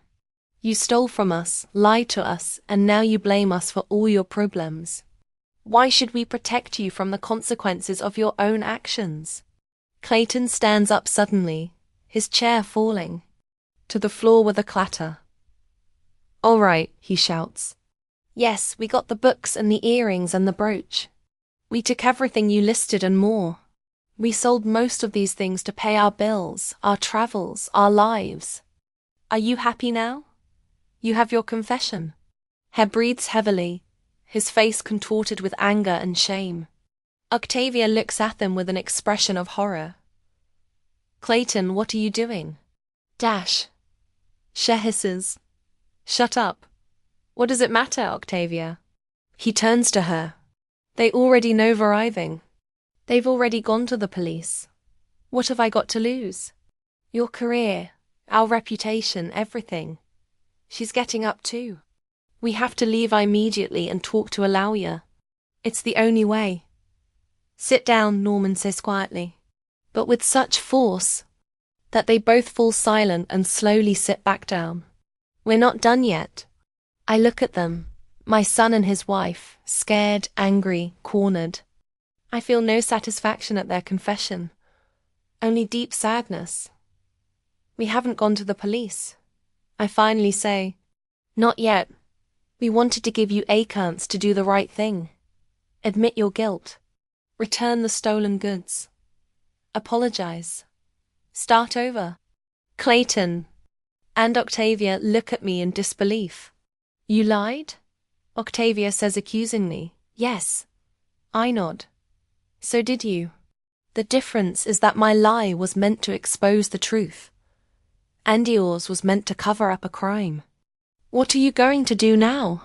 Clayton asks, his voice sounding tired. "That's up to you," Norman replies. "You can return everything you've stolen, everything. Not just what you admit at once. You can apologize sincerely with excuses or accusations. And we can try to start again with rules, with boundaries, but no police. And if we don't agree," Octavia lifts her chin, "then we'll go to the police," I say simply. "We have all the evidence we need. And this time I'm not bluffing." Clayton and Octavia stare at each other, a silent conversation taking place between them. Finally, Clayton turns toast. "We agree," he says quietly. "We'll give back everything we took. And we apologize." I apologize. I look at him carefully, trying to see if he's sincere, just saying what we want to hear. In his eyes I see shame, fear, but also something else. Relief, maybe. Relief that he doesn't have to lie anymore. Octavia doesn't say anything, just sits stone-faced, avoiding our gazes. "Okay," I say. "We expect all remaining items to be returned within a week. If anything has been sold, you'll have to make up the cost. And we want a complete list of everything you took, not just from what I noticed, but everything." Clayton nods. "And one more thing," Norman adds. "No more visits until we're sure you've really changed. No family dinners, no celebrations together. First, you have to prove you deserve our trust." "What?" Clayton looks shocked. "But we're a family. Family doesn't steal from each other." I say quietly. "A family doesn't lie to each other. A family doesn't manipulate or blame each other to avoid responsibility. You destroyed what made us a family, Clayton. And it's going to take time to rebuild that, if it's even possible." Clayton lowers his head, but doesn't object. Octavia looks at him with an expression I can't quite make out. A mixture of anger, frustration, and maybe contempt. I wonder if their marriage will hold up under the pressure of this crisis. "Now, I think you'd better leave," Norman says, standing up. "We'll contact you about the rest of your things." Clayton and Octavia get up as well. Clayton looks like he wants to say something, but changes his mind at the last moment. They walk silently to the door, Norman following them. I remain seated at the table amidst the remnants of a dinner no one has finished, and I feel a strange emptiness inside. I've gotten what I wanted, a confession, a promise to return what I stole. But I lost my son. Maybe not forever, but for now, yes, and it hurts. When Norman returns, his face is serious. "They're gone," he says, sitting down next to me. "Clayton says he'll contact us tomorrow about the rest of the stuff." I nod, not trusting my voice. "Are you okay?" Norman asks, taking my hand. "No," I answer honestly. "But I will be. We will be." We sit in silence, holding hands amidst the ruins of what was once our family. But there is no despair in that silence. Only acceptance and determination to move on no matter what happens. The week after our crucial dinner with Clayton and Octavia passes in a strange lull. They don't call or visit, even though Clayton promised to contact us about the rest of our belongings. I'm not surprised. They're probably still in shock from the revelation, perhaps fighting among themselves, blaming. each other for the failure. Or more likely, they just aren't going to fulfill their promise. Friday morning, as Norman and I are having breakfast, the doorbell rings. On the doorstep stands a delivery man with a large cardboard box. "Delivery for Mr. and Mrs. Thornbury," he says, holding out a clipboard for me to sign. I sign and take the box, which is unexpectedly heavy. Inside are our missing things: antique books, pearl earrings, a silver sapphire brooch, and a few other items I hadn't even noticed were missing, and a note written in Clayton's handwriting. "This is all we took. Forgive us." I show the contents of the box to Norman, and he nods silently, his face impenetrable. We both know that a simple, "I'm sorry," can't undo the damage done, can't bring back the trust that has been broken, can't erase the memory of betrayal. That same Friday afternoon, we go to see Harriet Caldwell, our lawyer. I'm not alone this time. Norman and I walk together, holding hands as we enter her office. "So, they recovered the stolen items," Harriet summarizes, listening to us recount what happened at dinner and afterwards. "That's a good sign. But you still decided to change the will." "Yes," I say firmly. "We both have." Norman nods, confirming my words. We can't entrust our inheritance to someone who has already betrayed our trust once. Hesses. Who knows what they'll do in the future?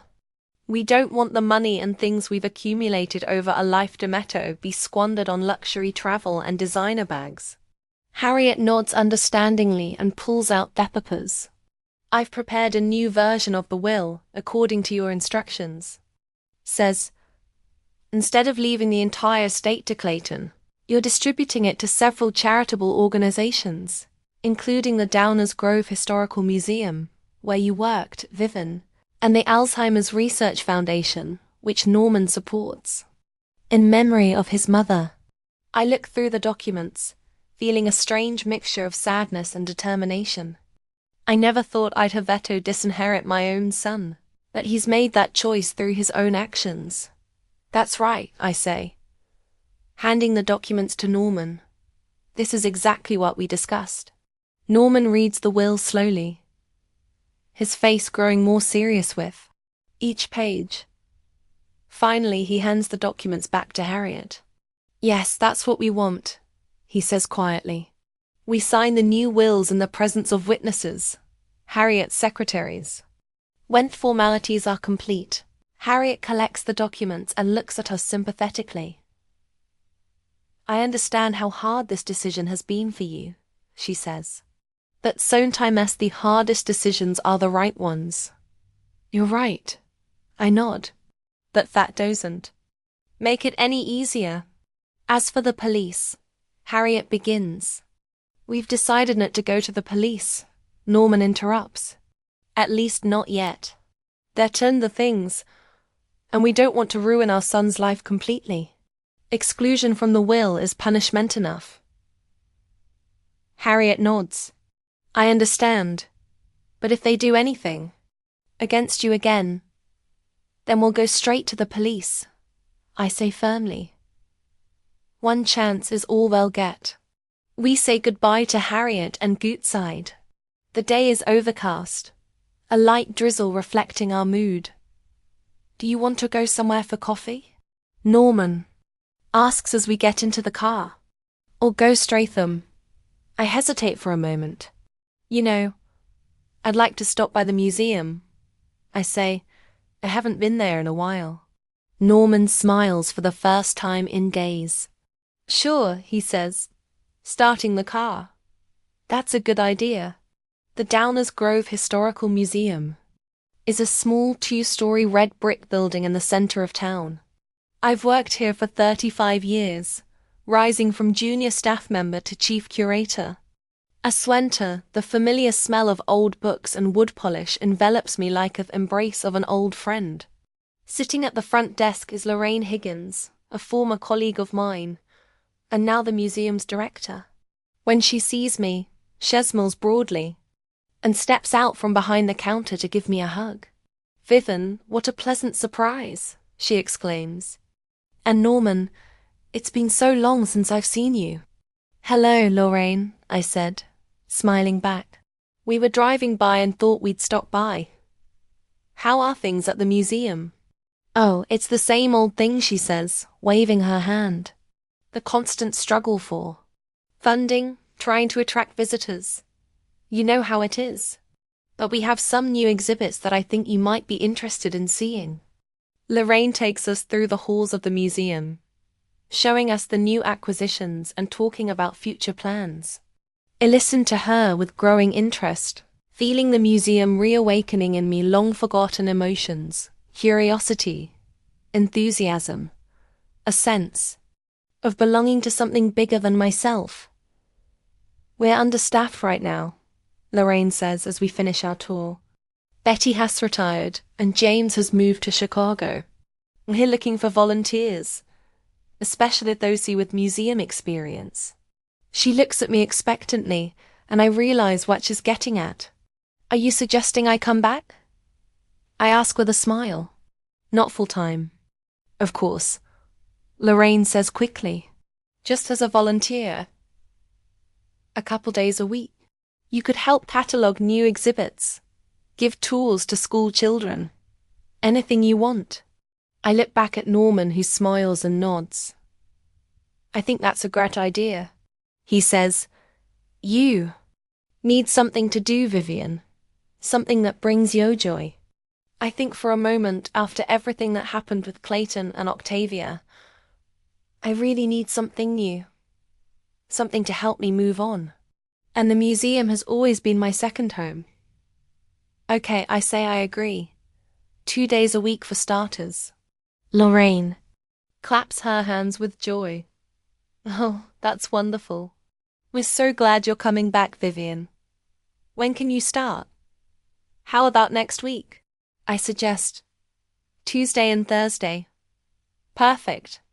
Lorraine hugs me. "I'm so glad you'll be with us again."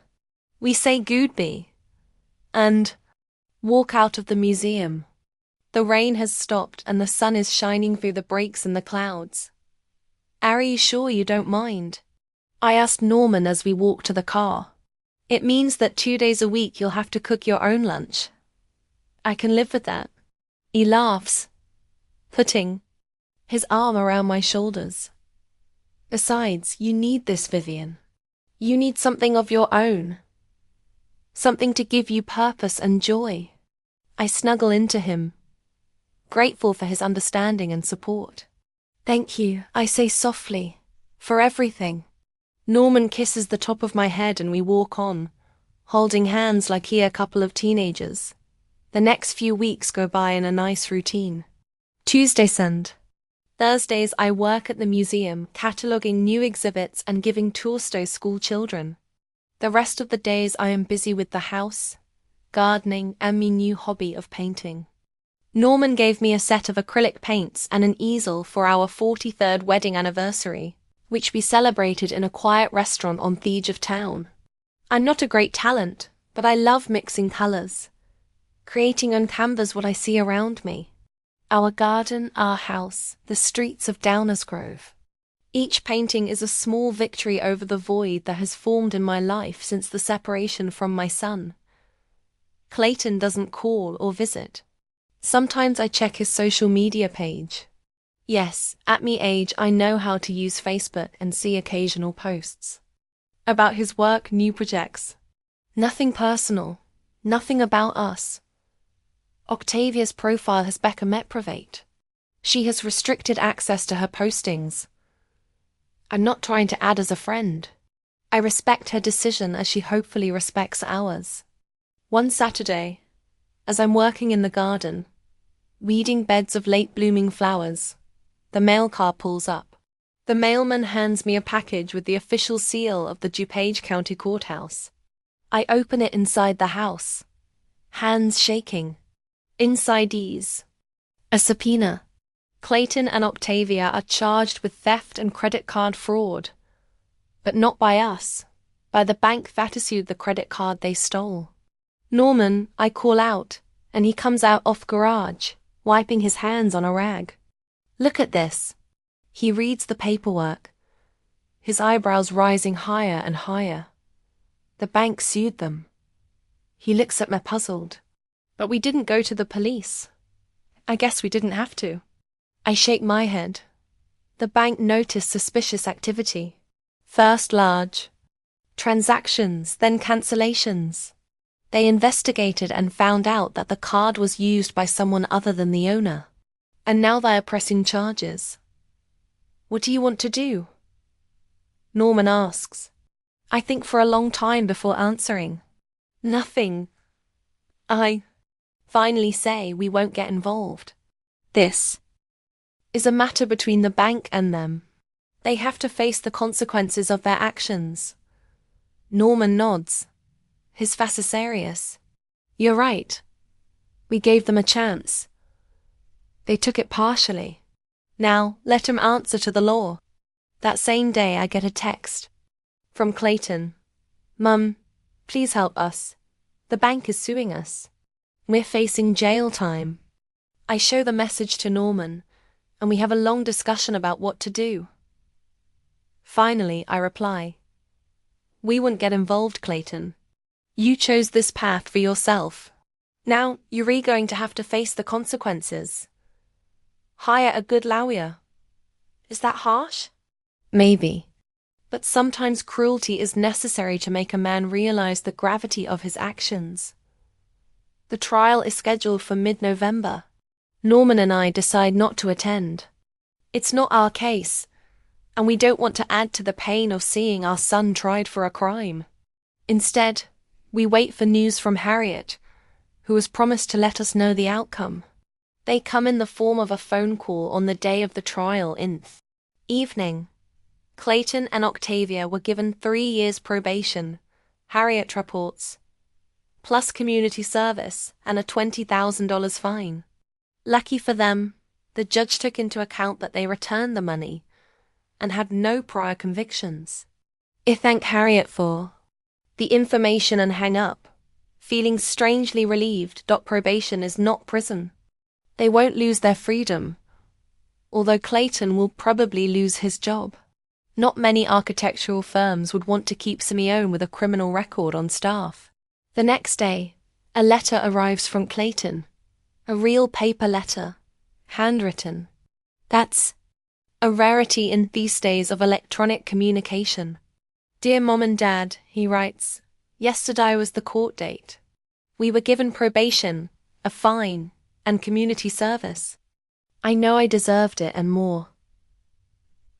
I want to apologize sincerely without excuses for what I did, for betraying your trust, stealing from you, lying to you.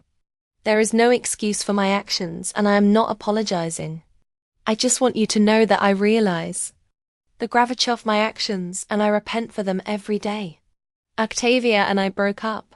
After the trial, she said she couldn't be with the man who ruined her reputation and career. Maybe it was for the best. I can't see now how she manipulated me. How? She used my love for her to get me to do things that went against my values. I'm not asking you to accept me back into the family. I know I broke the trust that we had between us, and it may never be rebuilt. I just wanted you to know that I love you both, and always will regardless of whether you can ever forgive me. Love, Clayton. I reread the letter several times before handing it to Norman. He reads silently, his face expressing no emotion. When he finishes, he looks up at me. What do you think? He asks. I don't know, I answer honestly. It sounds sincere, but we've been burned before. Norman nods, looking at the letter again. He and Octavia broke up, he says thoughtfully. Maybe without her influence, he can go back to who he used to be. Maybe, I agree. But it's going to take time, and we can't just forget what happened. Of course not. Norman shakes his head. But maybe time, not now, but someday. He doesn't finish the sentence, but I know what he means. Maybe someday we can try to rebuild a relationship with Clayton. Not like before. That's impossible. But something new based on honesty, respect, and firm boundaries. Maybe, I said again, but not now. Norma nods, and we don't revisit the subject. For the next few weeks, life goes on as usual. I work at the museum, garden. Norman tinkers in the garage, goes fishing, plays chess with friends from the jazz club. We go out more often, dine in restaurants, go to the theatre, concerts. It's like we're eating to make up for lost time to fill the void Clayton left behind. An evening, as we sit on the porch watching the sunset, Norman takes my hand. Do you regret what we did? He asks for cutting Clayton out of the will, about not helping him with the trial. I think for a long time before I answer no. If only say it was necessary for him for us. Sometimes you have to let people face the consequences of their actions so they can change. Norman nods, squeezing my hand. I agree, but sometimes I miss him. The boy he was. Edo too, I admit. Every day we sit in silence, watching the sun disappear over the horizon, coloring the sky shades of pink and gold. I think about how much we've been through in these months. The pain of betrayal, the bitterness of disappointment, the weight of difficulties, but also the moment of truth, the realization of our strength, the strengthening of our connection to each other. The breakup with Clayton and Octavia was painful, but necessary. Like surgery, removing diseased tissue so the rest of the body can live and thrive. Norman and I grew closer, stronger, wiser. We found new sources of joy and meaning in life. The museum, painting, friends each other. And who knows, maybe someday Clayton will truly change, realize his mistakes, become a man we can trust again. Maybe all is not lost. But even if that doesn't happen, I know did the right thing. We protected ourselves, our love, our dignity. Wouldn't let a toxic relationship destroy what we have. Norman leans over and kisses my cheek. I love you, Vivian, he says simply. Thank you for what you are. I smile, snuggling up to him. I love you too, Norman. Always have and always will. We sit holding hands as the last rays of the sun disappear over the horizon. The unknown lies ahead, but we face it together as we have faced everything in our lives with love, courage, and faith in each other.